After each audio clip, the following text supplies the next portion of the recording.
Welcome to Football with Cheese. Well, that was a crazy weekend of football. If you have not subscribed to this channel, make sure you do so. Hit the bell. Let's get that out of the way. So I did not do a college football recap on Sunday morning. I had notes all done. I was ready to record and realized I completely left out a very important game.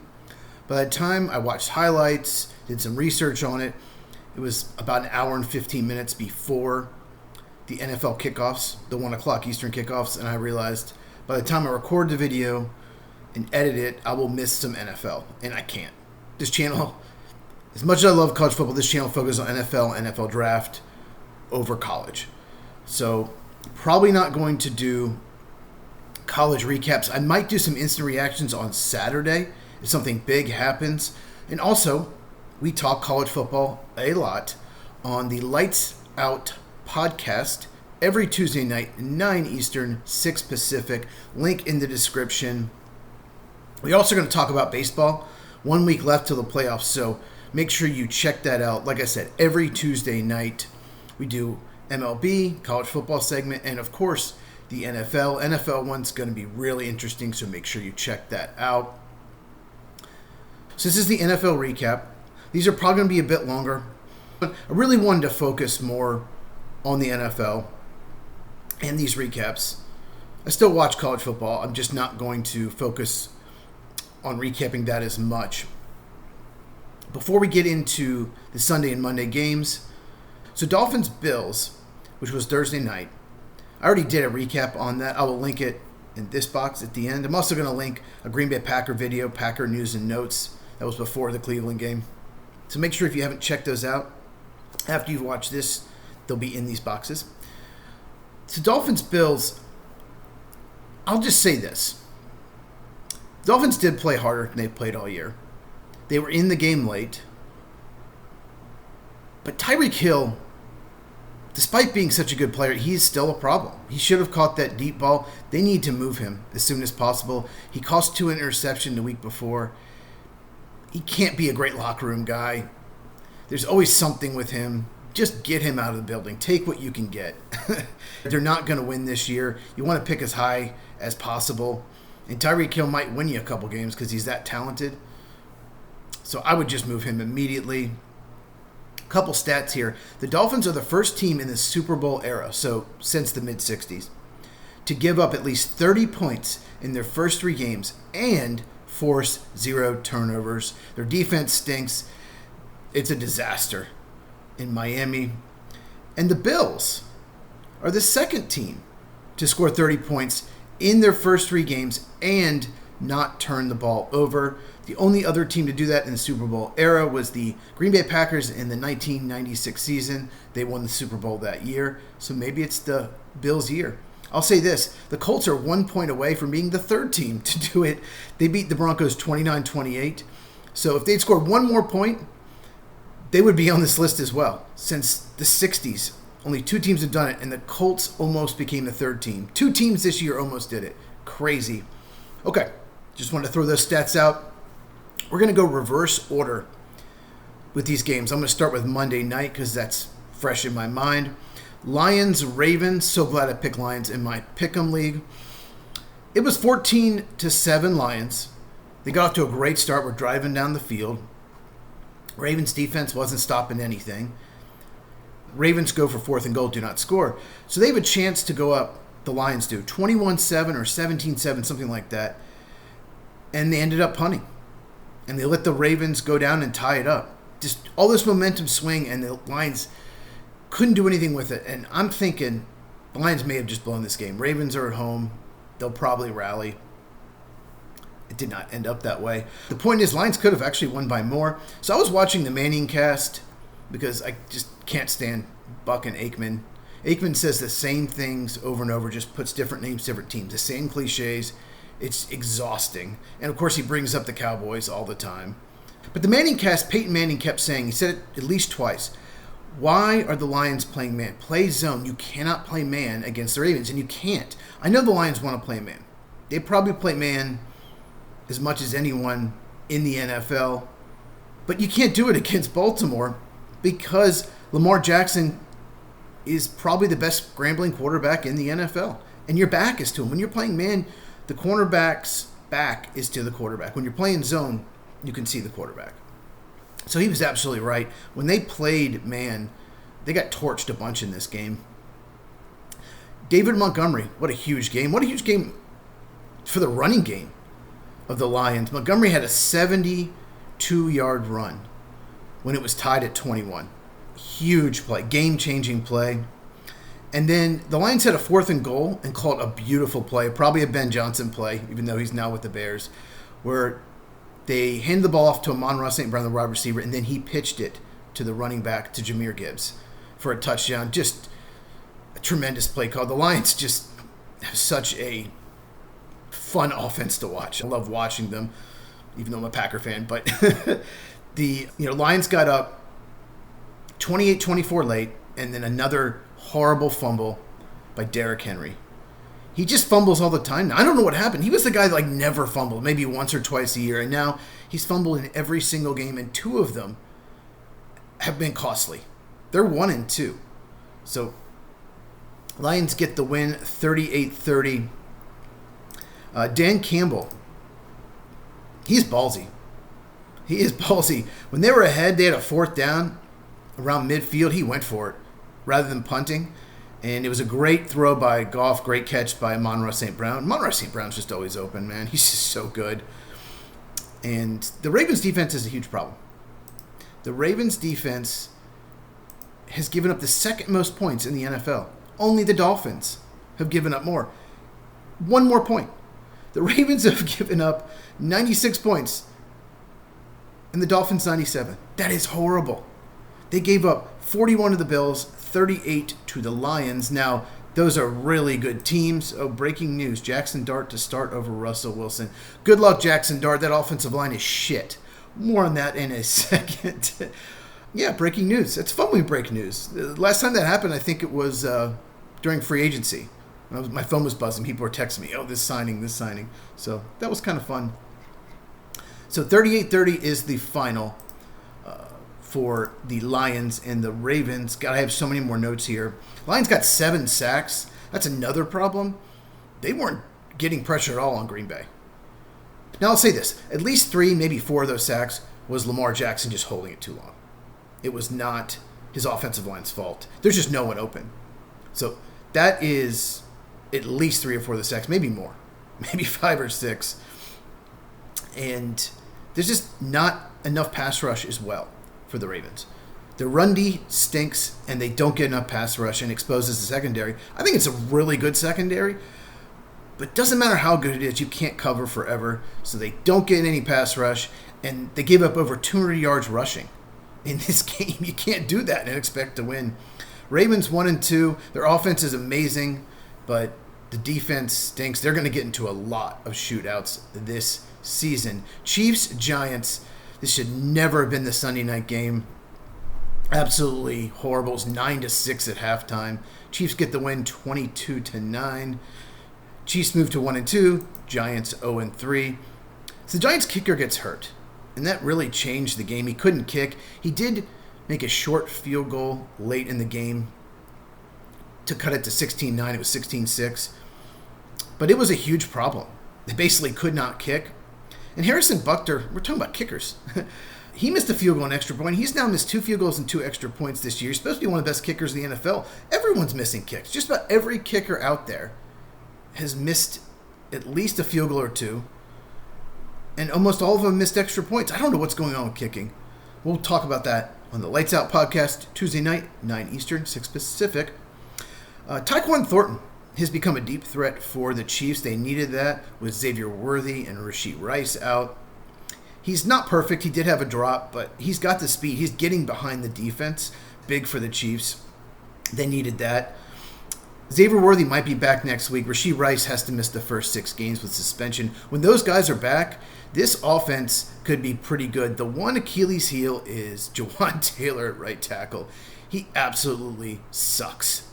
He gets false start penalties, and there's a lot of false starts. They don't call on him, trying to get started early because he's terrible in pass protection. Brian Burns ate him for breakfast for years. I've talked about this for years. We talked about it in the Chiefs offseason recap. Why is he still there? And you paid Jalen Moore $15 million a year. Why isn't he playing right tackle? Like, Juwan Taylor should have been cut 2 years ago. The guy cannot play. I don't understand it. He sucks. Let's talk about the Giants. Russell Wilson basically just chucks it deep and hopes his receivers can make a play. You can scheme against that. You can double team Malik Neighbors. I guess the Cowboys can't because he went off on them, but that's what I'm doing. If I'm facing the Giants, they do not have another offensive weapon, receiver or tight end, that scares me at all. Cam Scadaboo had a good game, finally giving him carries. He had 6 catches and 121 total yards rushing, receiving.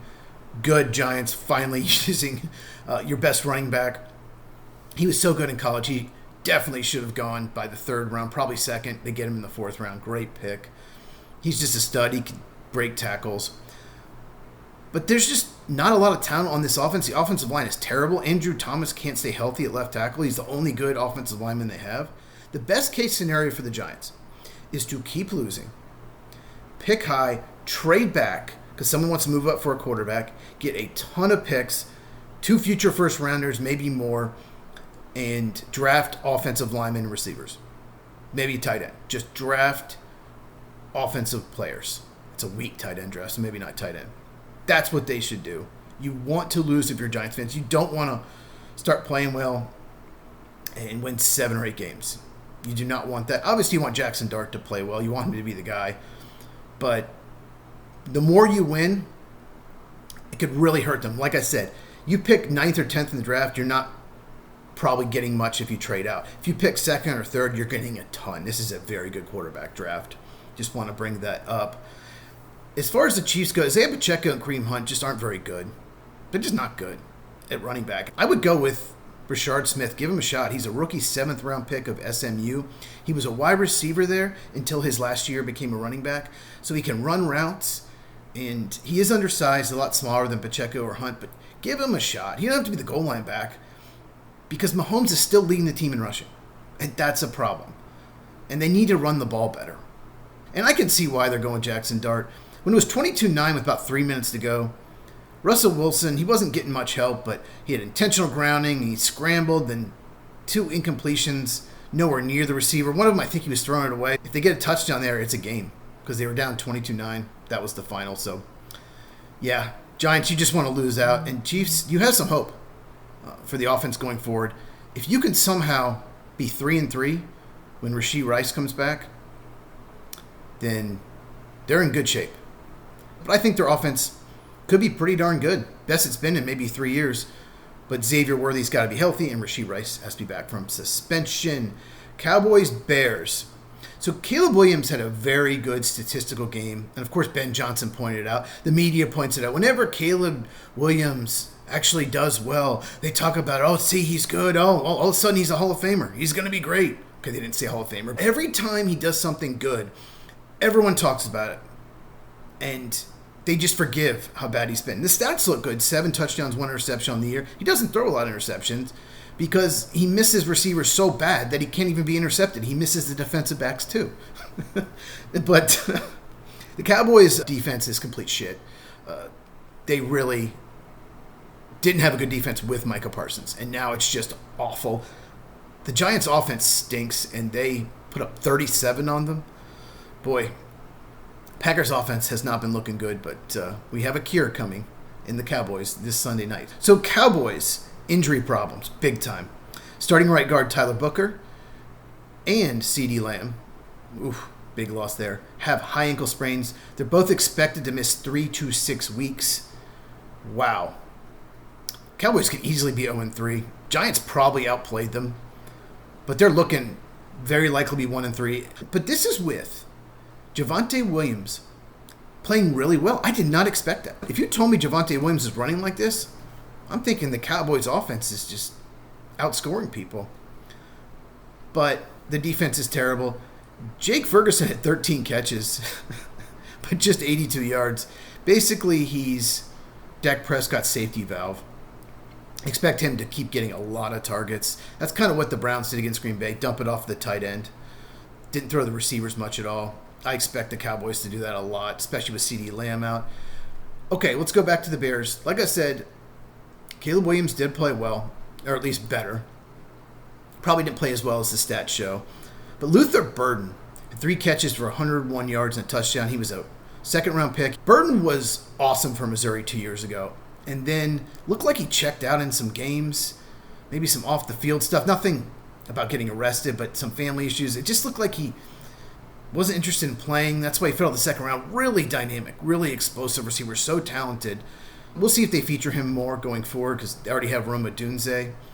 But that would really help Caleb Williams out if Luther Burden becomes a weapon for them. But the story of the game, final score was, I should have had the final scores all written down. I don't. 31-14, but the turnover battle was 4-0. The Cowboys committed 4 turnovers, Bears 0. That's really the difference. That's the 17 points right there. So the cure for Caleb Williams is the Cowboys defense. If he could only play the Cowboys every week, he would be a Hall of Famer. But he will not play them every week, and he will not be a Hall of Famer. Cardinals 49ers. So Mac Jones played through an injury, looked like he was hurting. Somehow the 49ers are 3-0 with all their injuries. Mac Jones led that game-winning drive, really impressive. So the Cardinals just have not played well in the fourth quarter this year. In any of their games, they're 2-1 because they played the Panthers and Saints. But they didn't put the Panthers away. They didn't put the Saints away. And they blew this game. They should be 3-0. They got a safety on a holding call. And they went up 2 with 3-something to go, I believe.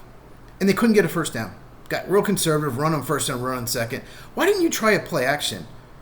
And if you don't have the receiver open, then Kyler Murray can run. I don't understand the Cardinals offense. It's just vanilla to me. They don't use Marvin Harrison Jr. right. I don't understand this offense. Now James Conner's out for the year. Trey Benson's the guy. Now here's the problem with Trey Benson. Really big, really athletic. But he just likes to bounce it outside. I don't think he's got great vision. All he wants to do is bounce it outside.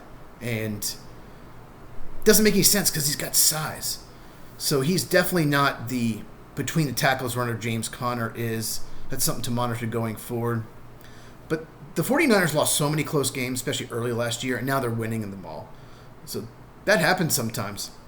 We saw the Chiefs win all those last year. They lost 2 close games this year. Sometimes, depends on the year, you win all those, and sometimes you lose them. So, Nick Bosa, torn ACL for the year, devastating for the Niners. They just don't have much of a pass rush without him. Wow, just terrible. But at least he did it early in the year, so he should be good to go at the start of next year, assuming no setbacks. The Cardinals' defense is much better this year, but their offense is worse. Marvin Harrison Jr. all of a sudden is dropping the ball. When he was coming out, he didn't run the 40, but he had some of the best hands ever as a prospect. And you never expect him to have drop issues. Something's just not right with Marvin Harrison Jr. and the Cardinals and Kyler Murray. It's just not working. They need to move him around and just use him better. I need to do a deep dive on that because something's just not working. Quick turnaround for the Cardinals. They play Seattle on Thursday. This division is going to be insane. Every team is either 3-0 or 2-1. The Niners are 3-0. The Rams, Seahawks, and Cardinals are 2-1. We're going to talk about that on the podcast. Actually, it's tonight. Today's Tuesday. Okay, tonight. Look out for that. Broncos, Chargers. The Chargers started well. Then Denver did well, and then the Chargers finished. It was basically a tale of 3 games. It was 10-0 Chargers. Right before the half, Bo Nix hits Cortland Sutton on a 4th down for a 52-yard touchdown. It's nice to see the Broncos actually feature Cortland Sutton. And the Texans feature Nico Collins, both on my fantasy team. Oh, I won this week. Okay.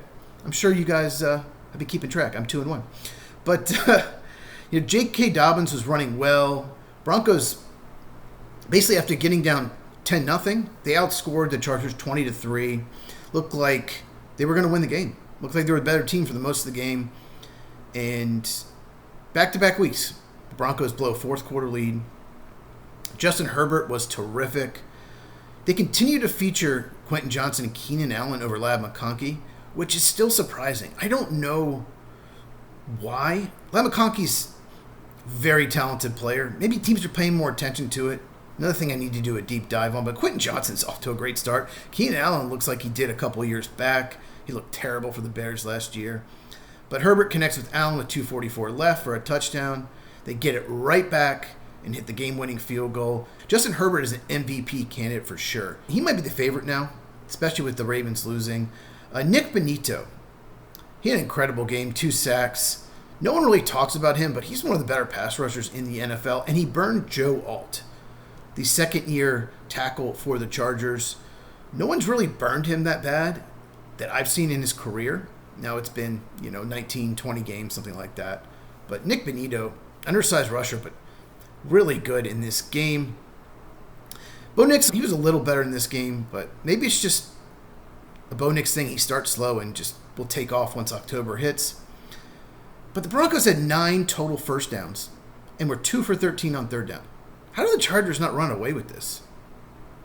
Nick Bonitto, I guess. Broncos now tied for last place at 1-2. The Chargers are 3-0.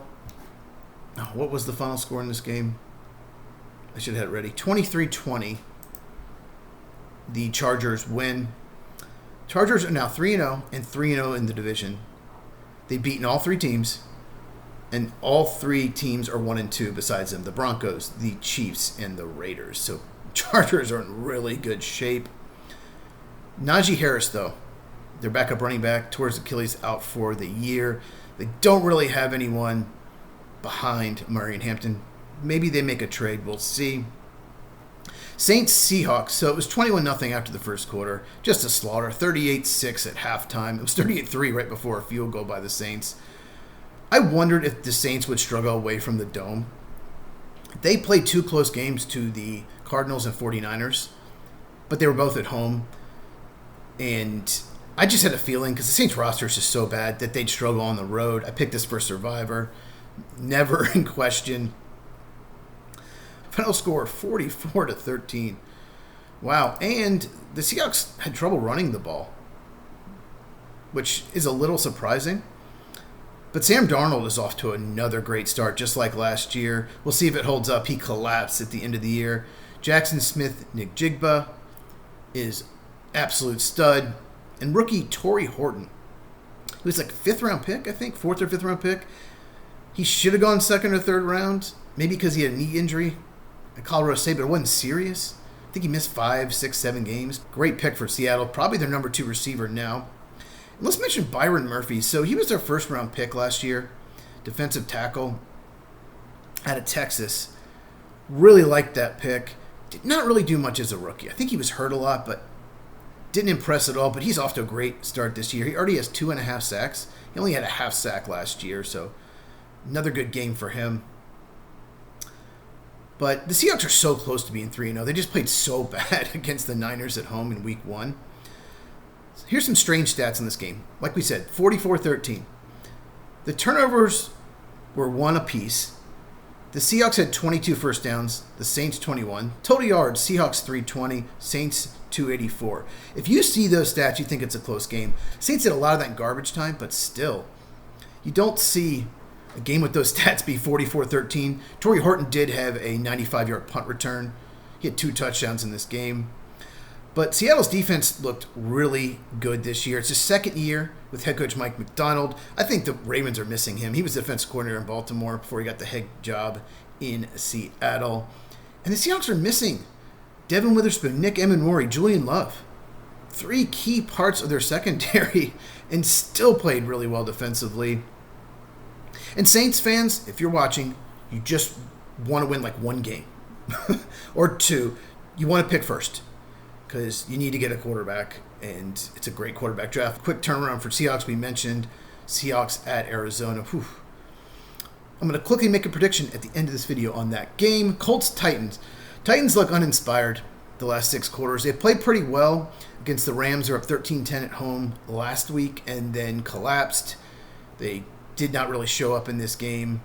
It's almost like they've given up on the season. Michael Pittman, the wide receiver for the Colts, was even questioning the effort. The fans were booing. Brian Callahan, it's not working. He's the head coach. He was such a good offensive coordinator for the Bengals, but it's just not working. In his defense, they don't have a lot of weapons, but this team is just not trying hard, it looks like. It's like they're going through the motions. So I don't think he survives this. I don't know if he's a good head coach. It doesn't look like it. But the offensive line's bad. They don't have good weapons. The Titans, same thing we talked about with the Giants and the Saints. The best thing to do is just keep losing. Trade back, draft 3 or 4 offensive linemen, 2 or 3 receivers, and give Cam Ward some help. Game started with a pick 6. You can't start like that. You can't give away a touchdown. So 7-0. Kind of reminds me of Indiana-Illinois college game. There was a block punt for touchdown. Illinois got down 7-0 and got destroyed. But Calvin Ridley is a problem. He was projected to be their number 1 receiver.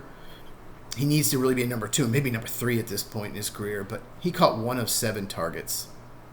That's bad.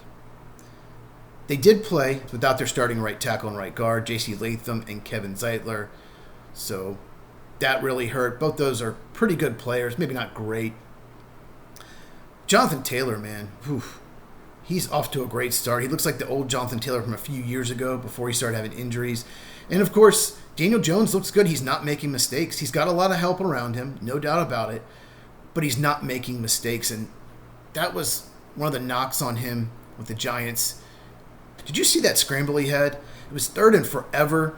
It looked like 2 or 3 Titans were going to get him down, and he gets away from it and then runs for the first down. It was like 3rd and 19, 3rd and 25, something like that. Something crazy. Huge play. And the Colts finally punted. They had not punted all year until the second quarter of this game, which was a record. No team had ever gone the first 2 games without punting, and they went 20 drives. That's an NFL record. Oh, Bengals-Vikings. The Jake Browning era is not going well. This was a game where the Vikings, coming off a horrible loss, played their best, and the Bengals, coming off a close win, played their worst. This is probably the worst game the Bengals are going to play all year, and the best the Vikings are going to play. The score was insane. I can't even find it. By the way, the Colts beat the Titans 41-20. I can't find it. Oh, there it is. 48-10. Jesus. Oh, Bengals. Well, Isaiah Rodgers, he was with the Eagles last year. More of a backup. When he did play, it looked pretty good. But free agent signing for the Vikings, it has worked out. He had 2 touchdowns, a fumble recovery, and an interceptions. He was with the Colts before that. Always kind of been a fringe starter, but has to start it for the Vikings. They don't really have a lot of good corners on that team.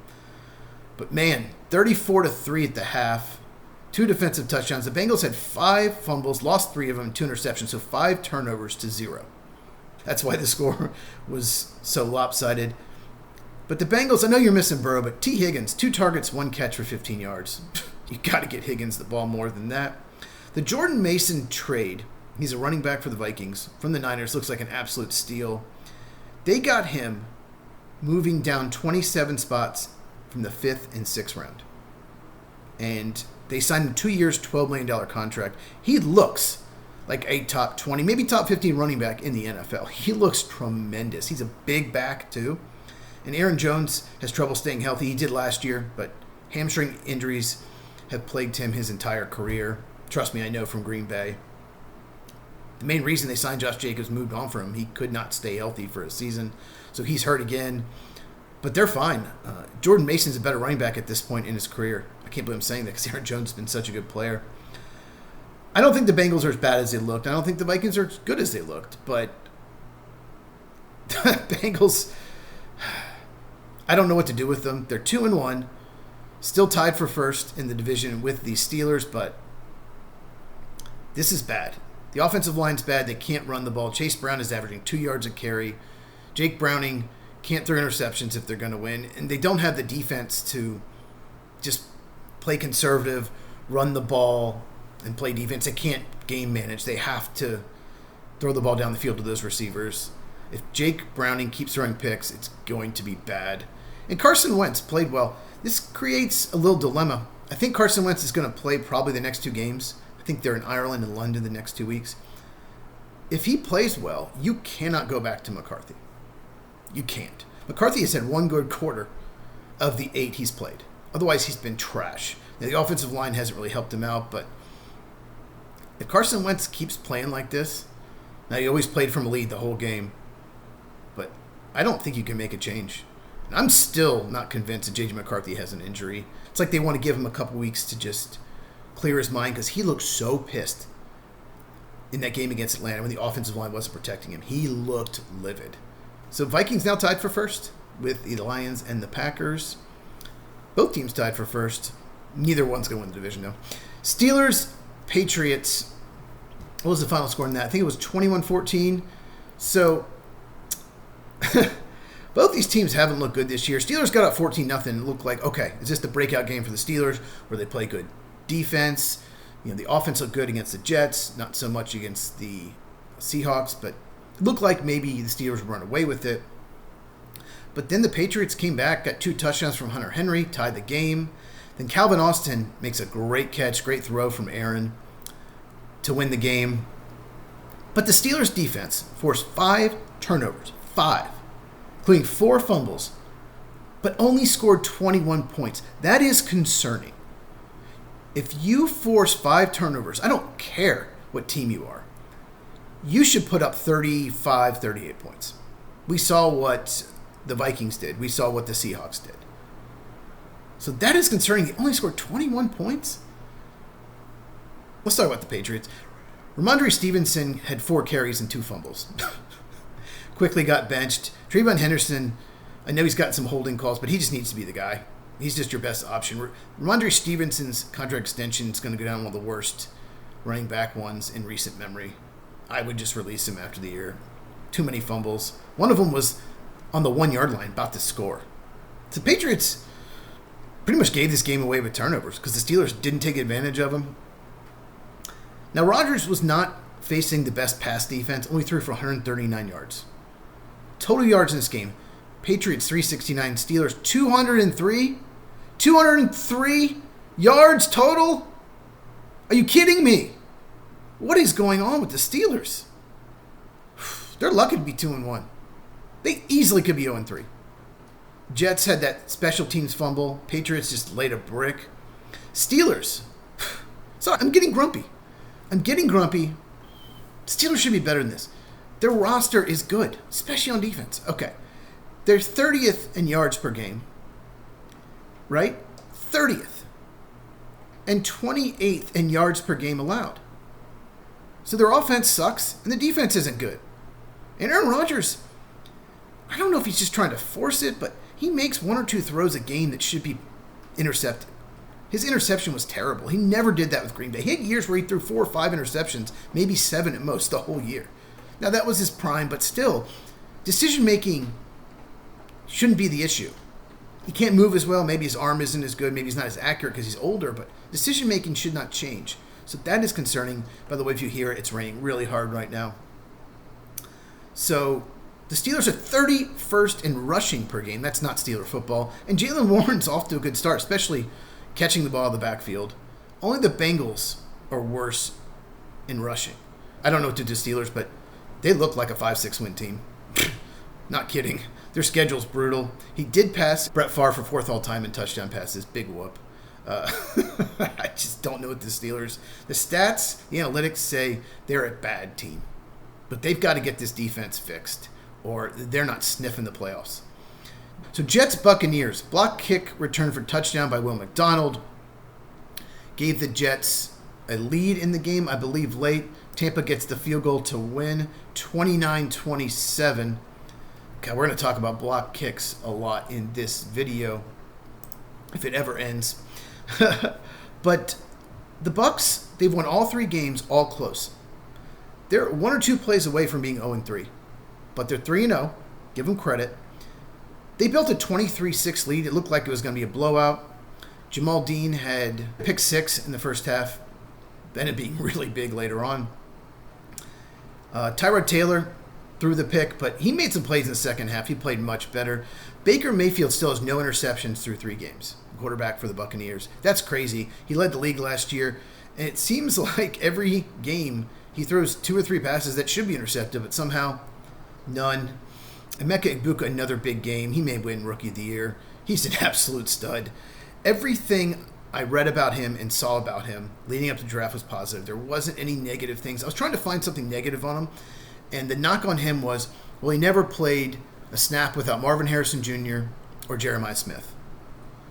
And he was the number 2 option. So he was never covered by the stud corner. That was like the only negative you could find about him. So what? He's still dominated. He's so good after the catch. He's got great hands. Just an absolute stud. And somehow the Jets only got 1 sack.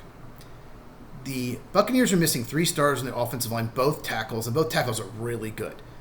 They have a makeshift offensive line. They're playing their center at left tackle. And somehow the Jets only got 1 sack. That is a very surprising stat. I thought they'd get 4 or 5. Chase McLaughlin, the kicker of the Buccaneers, went 5 for 6. Obviously, 1 was blocked. But he has missed 3 kicks this year, something to monitor going forward. Mike Evans has a hamstring injury. Not sure how long he'll be out. I guess there's a chance he plays. It wasn't a major injury. But with Chris Godwin still injured, that could be concerning. I don't know how the Buccaneers are 3-0. With the O-line injuries, Godwin out. I really think they're 0-3 without Emeka Egbuka. It wasn't the biggest need wide receiver, but holy crap, good thing they drafted him. But Mike Evans' injury, I blame the creamsicle uniforms. They're so ugly. Yeah. Their other uniforms aren't much better, but it's still better than the creamsicle. Raiders Commanders, I'm going to quickly go through this game because it's taking forever. Deebo Samuel has made an impact as a kick returner for sure. He had a good return against the Packers, another good one here against the Raiders. Jalen Lane had a 90-yard punt return, rookie from Virginia Tech. The Raiders' special teams is awful. They need to work on that in practice because Pete Carroll used to have great special teams when he was with the Seahawks, so that's concerning. And their defense is awful. What was the final score in this game? So you got a backup quarterback in Marcus Mariota, a very good backup, don't get me wrong. The final score was 41-24. He got 41 points. Like I said, the defense is terrible. Trey Tucker, the wide receiver for the Raiders, he's pretty much become their number 2 guy. 8 catches for 145 yards and 3 touchdowns. Washington has some defensive limitations. They don't get enough pass rush. Their corners are really bad. So Washington, a lot of games are going to have to outscore people. We saw them give up 55 points in the NFC title game to Philadelphia. So hopefully Jane Daniels is back next week, but Mariota playing the Raiders defense, they didn't miss a beat. Marshawn Lattimore, the corner for Washington, that was a real good trade by the Saints. He looks washed. He just looks like he's done. The Packers even game planned to throw to him last week. Not good. Used to be so good for the Saints. But basically this game was big play after big play. Defenses didn't really show up. And the Raiders special teams, just absolutely horrible. Falcons, Panthers, this game was shocking. This game was shocking. The Falcons defense absolutely dominated the Vikings in Minnesota on Sunday night. And the Panthers had looked horrible this year. And the final score was 30-0. I'm going to double check that. 30-0. Atlanta's offense was so bad in this game. Michael Penix played awful. They couldn't get a passing game going. And Bijan Robinson, he ran well, but only 13 carries, did have 5 catches, but 18 touches. He needs 25 to 30 touches. He just does. Or 30 touches combined with Tyler Algier and Bijan Robinson. It's not enough, but they got behind. Parker Roma, the new kicker, who had a real good game against the Vikings, he missed both of his kicks. Just terrible. Michael Penix Jr. had a horrible pick 6. Just inexcusable. Threw it late across the field. I forget he's only made, I don't know how many starts, 7, 8? Less than 10 for sure. So he's still young. I still believe in him. I still think he's a good player, but wow, that was a terrible game. But with the offensive line injuries, I thought Atlanta would dominate. I thought this game might be 17-10, 13-10, something like that. I did not think the Panthers could score more than 10 points in this game, missing a guard and center who were pretty good. I really thought Atlanta's defensive line would dominate with the injuries to the Panthers' offensive line. They did not. The Panthers have the best point differential in the NFC South after this game. That's crazy. Are they the best team? No. But horrible loss for the Falcons. They're now 1-2. 2 games behind Tampa. Panthers are also 1-2. Texans, Jaguars, 17-10. Jaguars get the win. The Jaguars have forced 9 turnovers in 3 games. You got to give Anthony Campanile credit. He's a new defensive coordinator. Came from Green Bay, that attack style, forcing turnovers, although Green Bay's not forcing turnovers for shit this year. But I don't think the Jaguars are a playoff team to me. I think they're 2-1 because they're forcing turnovers. And they didn't take advantage of that with the Bengals last week. I don't know how they lost that game. But the Texans are a disaster on offense. Absolute disaster.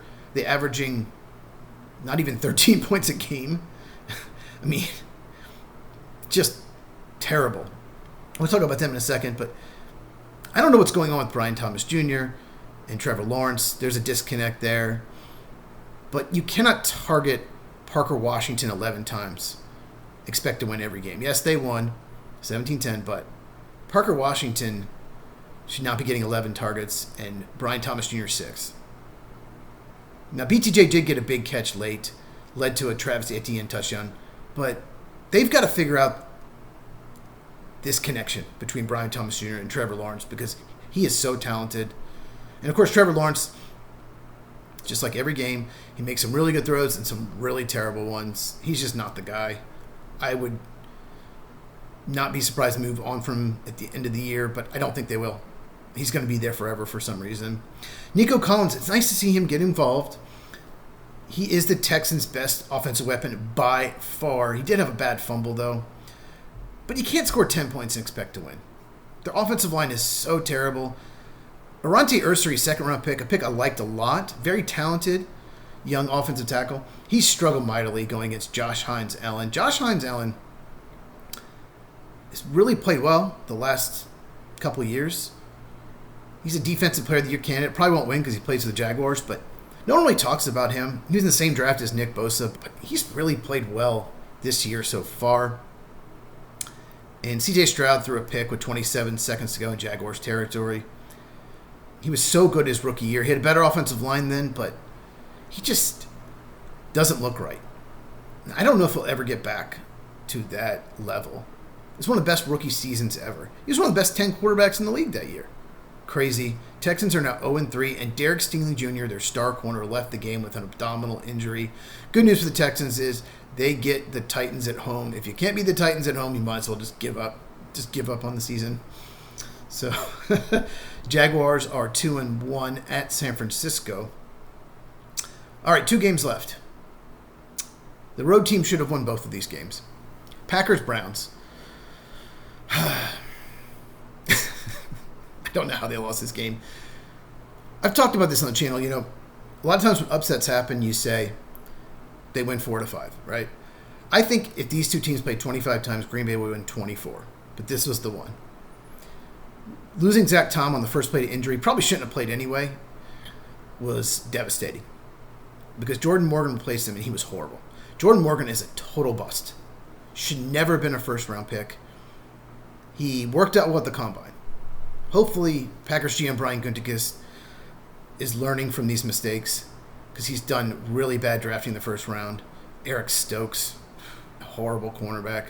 But Jordan Morgan, just watch the Washington tape in the 2023 season at Arizona. He was destroyed by Braylon Trice, who was a third-round pick. I don't think he's played in the NFL for the Falcons because he's been hurt. But lazy technique.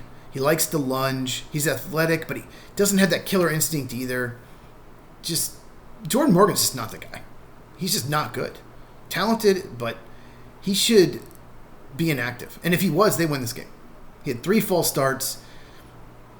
On the block kick, he did not set an anchor. You know, you set an anchor as an offensive lineman. You bend the knees, set an anchor. That's what you do when you're being bull rushed. He put his right foot behind his left, like he bent sideways, which is horrible technique. You never teach that, especially he's playing guard. He's not playing on the edge. He's just an awful player. And I was hoping he got benched. It looked like he did for Anthony Belton. Turns out he moved to left guard after Aaron Banks got hurt. The whole offensive line played like shit. Elton Jenkins played like shit.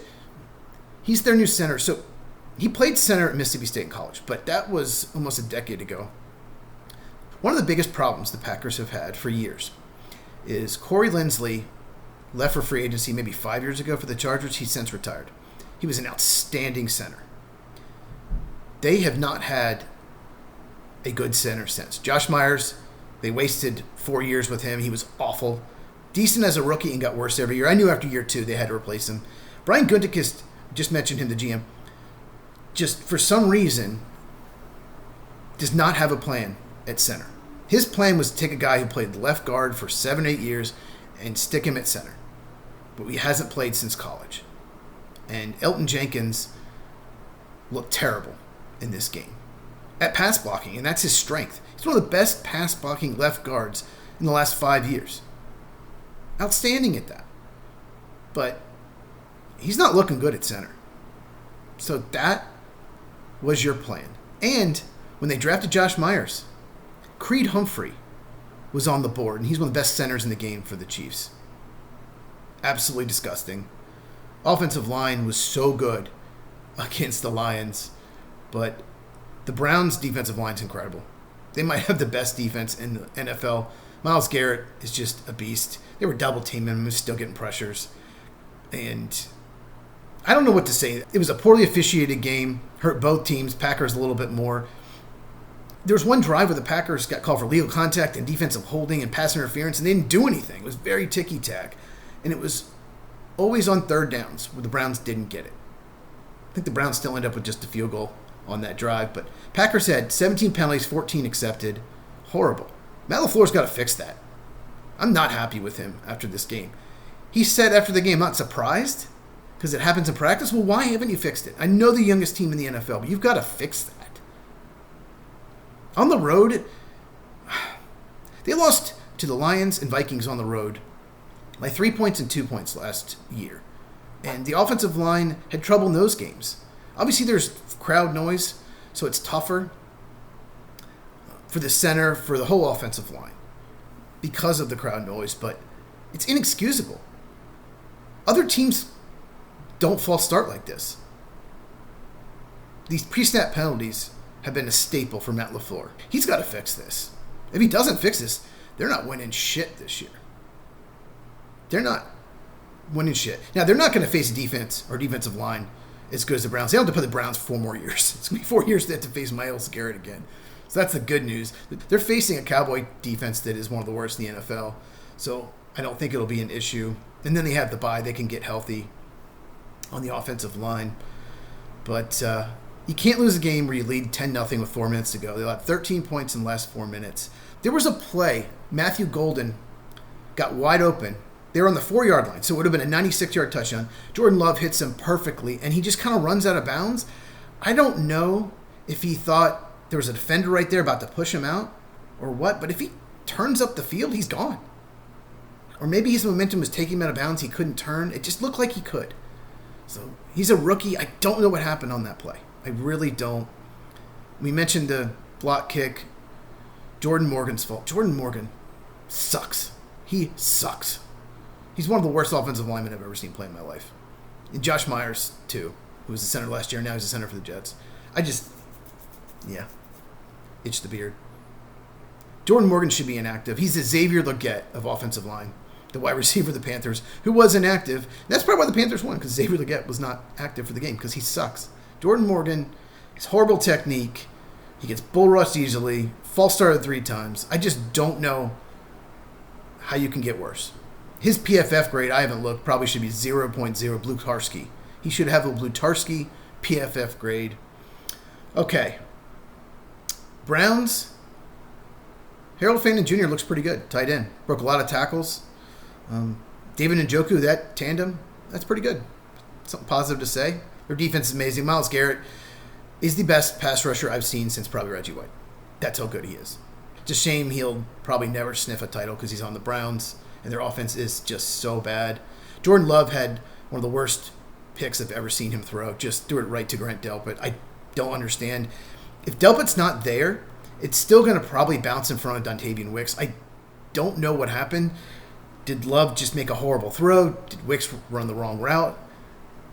I don't think Wicks did, and he was covered anyway. I just don't understand. If you throw that ball away, you win. It was 10-3 at the time. It was returned to goal to go. Quinshon Judson's got the touchdown, made it 10-10. Then after the block kick, Browns kicked the game-winning field goal. They went 13-10. So I have one more thing to say about this. 2 more things. Oh, Aaron Banks got hurt, the left guard. They signed him to play left guard and moved Elgton Jenkins into center. Aaron Banks has been hurt, but he has looked terrible. It's looking like a total free agent bust. It was a surprise at the time because he's always been a good run blocker, but maybe a below average pass blocker for the 49ers. So it was surprising. They can get out of that contract and save actually $4 million in cap, a little over $4 million, but $20 million dead cap hit, which sucks. But they can get out of that. I would not be surprised if there are 4 new starters on that offensive line next year. Zach Tom at right tackle, obviously, he's terrific. He'll be back. But Elton Jenkins, you can save $20 million by cutting him. Sean Ryan, the right guard, is a free agent. It's sad when he's your second best offensive lineman. Rasheed Walker had a terrible game going against Myles Garrett. He was talking about going undefeated. What an idiot. I don't see them signing him. He's probably going to want $25 million a year. So we could see 4 new starters in the offensive line. Anthony Belton, their second-round pick, he will probably play. Doubt he plays left tackle. He could, as he played in college. Probably the starting right guard is my guess next year. But they need to move on from Jordan Morgan. He just sucks. The last thing to mention, this game result could hurt both teams. The Browns are probably going to win some games, too many, because of that defense. They're going to win some close games. I don't know if Dylan Gabriel or Shedeur Sanders are the guy. But if you're the Browns, I want an upgrade over those players. I want to draft a quarterback high. But I think the Browns will probably win 5 or 6 games and not pick in the top 5 just because of that defense. So this game could hurt them later on. Hurt the chances of picking the top 5. And this could hurt Green Bay down the line. This is one of your easier games on your schedule. It's a tough schedule. So they could lose maybe the number 1 seed or maybe even the division of the Lions by 1 game because of this. So, yeah, just probably the worst Packer loss since the NFC title game against the Seahawks a decade ago. They led 17-0, I believe, in the second half of that game.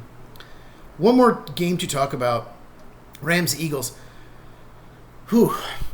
Rams, how do you lose a game you're up 26-7? I don't care if it's defending champs. I don't care if they played outstanding in the second half. You cannot lose a game where you lead 26-7 in the second half, 23-7 at halftime. 2 block kicks in the fourth quarter.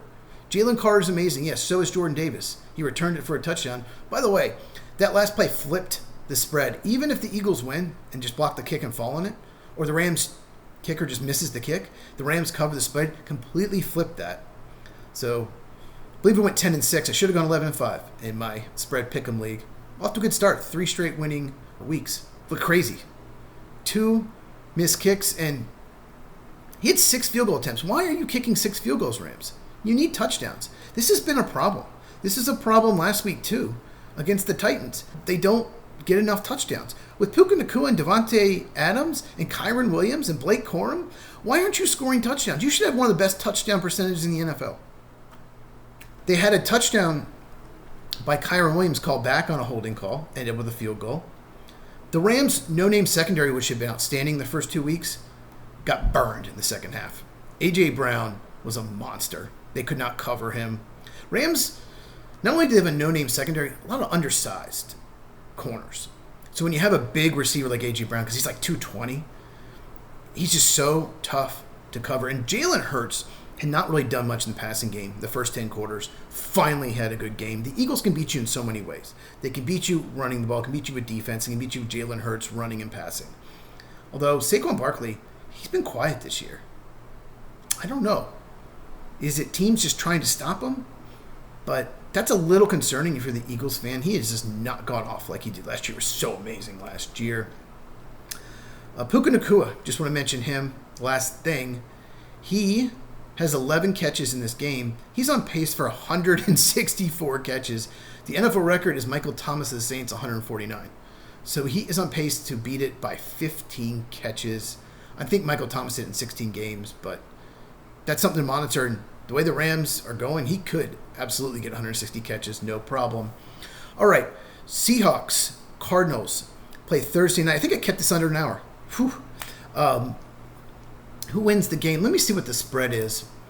So the Seahawks are playing amazing. They've looked great the last 2 weeks. The Cardinals just don't look good in the fourth quarter. Their offense just is not as good as it should be. The defense is better, much improved, but the offense just looks stagnant at times. Lost James Conner. The Seahawks are favored by 1. Seahawks are playing so well. Cardinals not looking so good. So I'm taking the Cardinals. Why not? short week and you have to travel on the road. I always love taking the home Thursday team. So I think the Cardinals play better. I think they get the win. This game is huge. If the Seahawks lose, they will be 2-2, but also have 2 losses in the division. Same thing with the Cardinals. If they lose, they'll be 0-2 in the division and have lost to the 49ers and Seahawks. And we know the tiebreaker is division record. If there's like a 4-way tie, we're going to talk about that in the podcast tonight.